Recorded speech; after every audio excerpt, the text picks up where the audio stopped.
Hi hello friends, welcome to lucky sweet home. ఎలా ఉన్నారండి? బాగున్నారా? ఈరోజు వచ్చేసి హ్యాండ్ ఎంబ్రాయిడరీలో కట్ వర్క్ డిజైన్ ఎలా వేయాలి అన్నది చూపిస్తాను. ఇదిగోండి, హ్యాండ్స్కి వేసాను నేను. ఇది బ్లౌజ్ వచ్చేసి ఇంతకుముందు మీరు చూసారు కదా, మిషన్ మీద చేశాను నెక్ డిజైను. హ్యాండ్స్కి కొంచెం డిఫరెంట్గా ఉంటుందని చెప్పేసి ఇలా డిజైన్ చేశాను అనమాట హ్యాండ్ ఎంబ్రాయిడరీతో.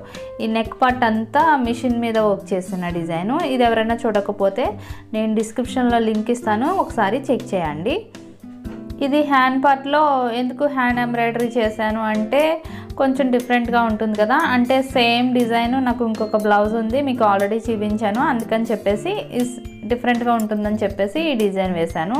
ఇది చూడండి, ఇక్కడ నేను ట్రేసింగ్ వేసేసాను ఆల్రెడీ సేమ్ డిజైను, కానీ డిఫరెంట్గా వేద్దామని చెప్పేసి ఆ డిజైన్ వదిలేసి మళ్ళీ ఇలా వేసుకుంటున్నాను. ఈ డిజైన్ ముందుగానే వేసేసాను, అంటే కార్బన్ పేపర్తో వేసాను, కానీ కెమెరాలో కనిపించట్లేదని చెప్పేసి మళ్ళీ ఒకసారి ఇలా గీసుకుంటున్నాను.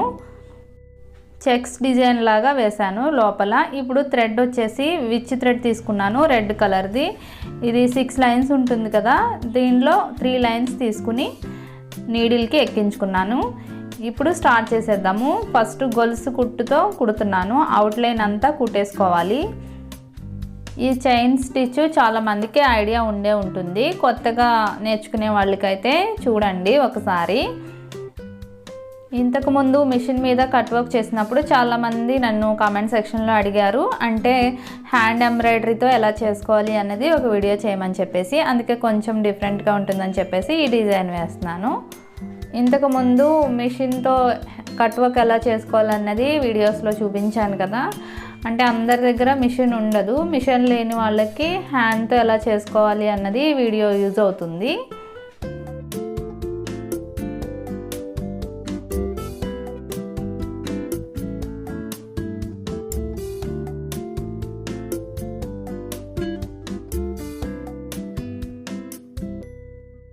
ఈ గొలుసు కుట్టుకోవడం చివరి వరకు వచ్చేసింది కదా, వచ్చేసిన తర్వాత గొలుసు చివరన కిందకి దింపేసుకుని మళ్ళీ అదే గొలుసులో నుంచి మధ్యలో నుంచి తీసుకోవాలన్నమాట.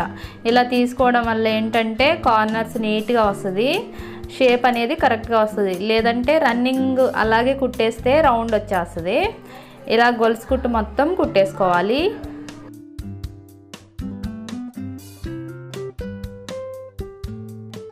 చైన్ స్టిచ్ కుట్టుకోవడం అయిపోయిన తర్వాత నీడిల్ని కిందకి దింపేసుకుని చివరన మళ్ళీ ఒక సైడ్ నుంచి ఇలా నీడిల్ని పైకి తీసుకోవాలి. ఇప్పుడు ప్రతి చైన్లో నుంచి, అంటే స్టార్టింగ్ పాయింట్ నుంచి ప్రతి చైన్లో నుంచి ఇలా రౌండ్గా వేసుకుంటూ వెళ్ళాలి, ఇలా లాక్కుంటూ. ఇది తాడ్ లాగా వస్తుంది, దీన్ని ఇప్పుడు చైన్ స్టిచ్ అంటారు. ఇంతకుముందు ఒకసారి నేను చూపించాను ఇదే స్టిచ్తో కట్ వర్క్ డిజైన్ ఎలా వేసుకోవాలి అన్నది, అంటే అది వేరే క్లాత్ మీద కుట్టి చూపించాను. అప్పుడు నన్ను వేరే బ్లౌజ్ మీద కుట్టి చూపించమని చెప్పేసి అడిగారు. సో ఇది ఒక డిజైన్ అనమాట, అది చాలా సింపుల్ డిజైను అప్పుడు చూపించింది.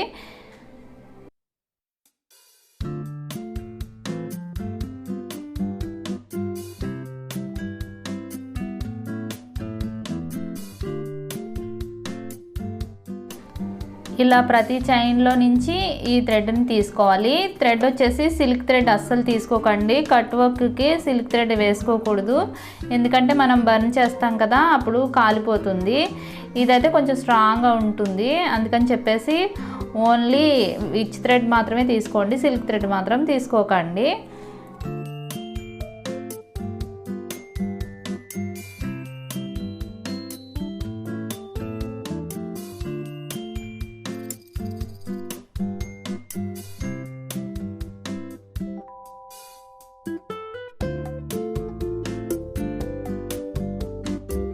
ఇప్పుడు చివరన నీడిల్ని కిందకి దింపేసుకొని ఇప్పుడు లోపల ఉన్న చెక్స్ డిజైన్ ఉంది కదా, ఈ లైన్స్ కూడా గొలుసు కుట్టుతో కుట్టుకోవాలి. అంటే మనం అవుట్లైన్ ఏ స్టిచ్తో కుట్టుకున్నామో లోపల ఉన్న లైన్స్ కూడా అదే స్టిచ్తో కుట్టుకోవాలి. ఫస్ట్ అయితే చైన్ స్టిచ్ వేస్తున్నాను. ఇప్పుడు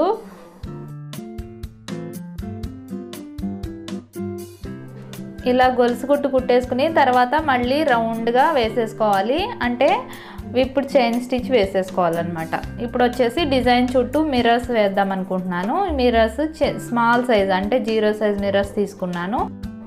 వీటిని ఇక్కడ మార్క్ చేసుకున్న చోట స్టిక్ చేసేసుకోవాలి గ్లూతో. మొత్తం ఇదిగోండి స్టిక్ చేసేసాను.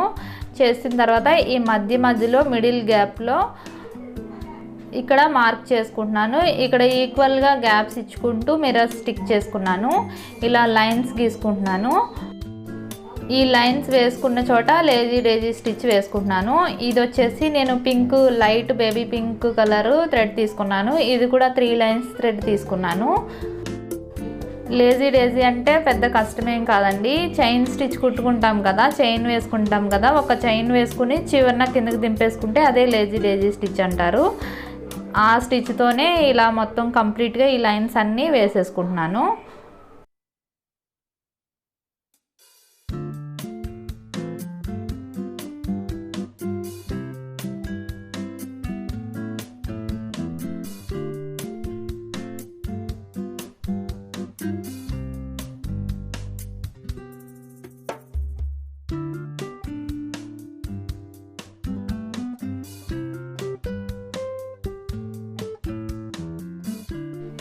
ఈ స్టిచ్తో, ఈ లేజీ డేజీ స్టిచ్తో మొత్తం రౌండ్ అంతా ఇలా కుట్టేసుకోవాలి మిర్రర్స్ మధ్యలో. ఇప్పుడు నెక్స్ట్ వచ్చేసి మిర్రర్స్ని ఎలా కుట్టుకోవాలో చూపిస్తాను. ఇది వచ్చేసి అంటే ఇంతకుముందు నేను మిర్రర్స్ని ఎలా కుట్టుకోవాలన్నది చూపించాను. ఇది మగ్గం స్టైల్ అనమాట. మగ్గం అవసరం లేకుండా హ్యాండ్తోనే ఎలా స్టిచ్ చేసుకోవాలన్నది ఇప్పుడు చూపిస్తాను. ఫస్ట్ ఒక సైడ్ నుంచి నీడిల్ని పైకి తీసుకుని ఇదిగోండి కొంచెం క్లాత్ తీసుకుని ఇలాగా ఫ్రేమ్ లాగా వచ్చేలాగా, అంటే వెనక్కి రావాలి, వెనక్కి కుట్టుకుంటూ రావాలన్నమాట. అదే లెంగ్త్తో కుట్టుకుంటూ రావాలి.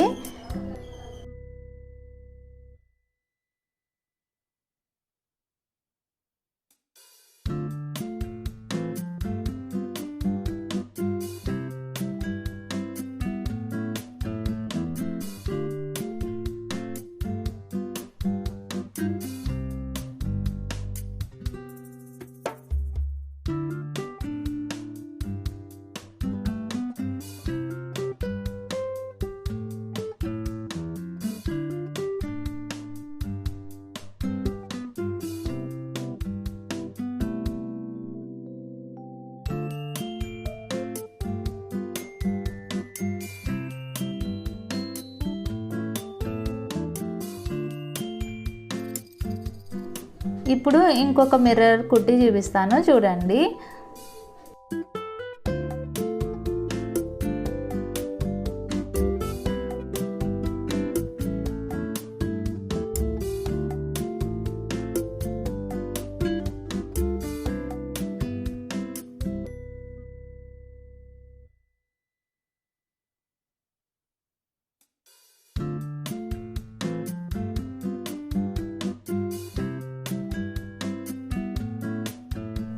ఈ మిర్రర్స్ అన్నీ ఇలా కుట్టేసుకున్న తర్వాత ఇదిగోండి కంప్లీట్ అయిపోయిన తర్వాత బ్యాక్ సైడ్కి తిప్పేసుకొని ఇలా ముడి వేసేసుకోవాలి.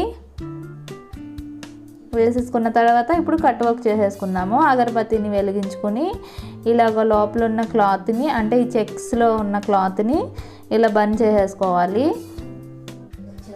ఈ బర్న్ చేసుకునేటప్పుడు చాలా జాగ్రత్తగా చేసుకోండి. పక్కన సైడ్ ఉన్న క్లాత్ మీద ఈ నిప్పు రవ్వలు పడినాయి అంటే క్లాత్ అంతా కాలిపోతుంది, మనం చేసిన వర్క్ అంతా వేస్ట్ అయిపోతుంది అనమాట. చూసుకుని జాగ్రత్తగా చేసుకోండి.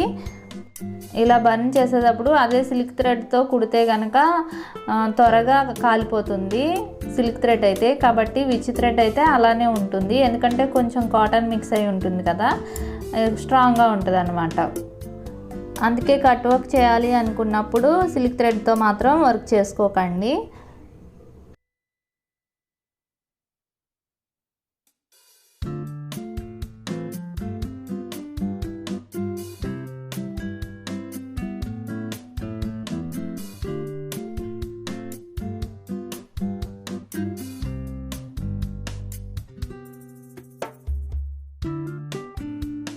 ఇదిగోండి కట్ వర్క్ కంప్లీట్ అయిపోయిన తర్వాత ఇలా ఉంది. ఇప్పుడు వచ్చేసి లోపల వేసుకునే క్లాత్ తీసుకోవాలి.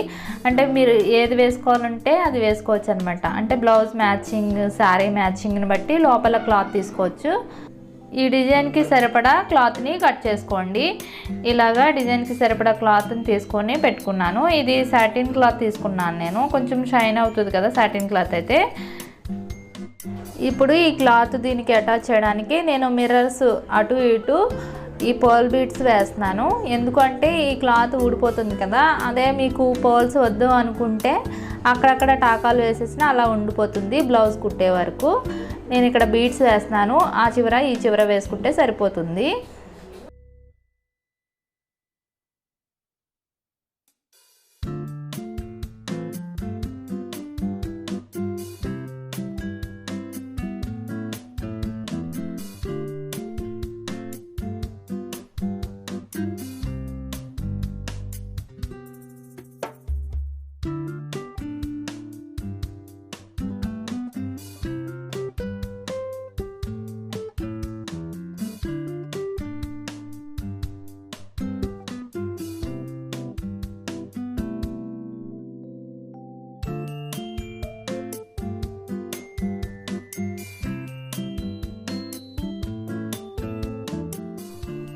ఇదిగోండి ఈ బీడ్స్ అన్నీ వేసిన తర్వాత బ్యాక్ సైడ్ చూసారా టాకాలు వేసినట్టుగా వచ్చింది.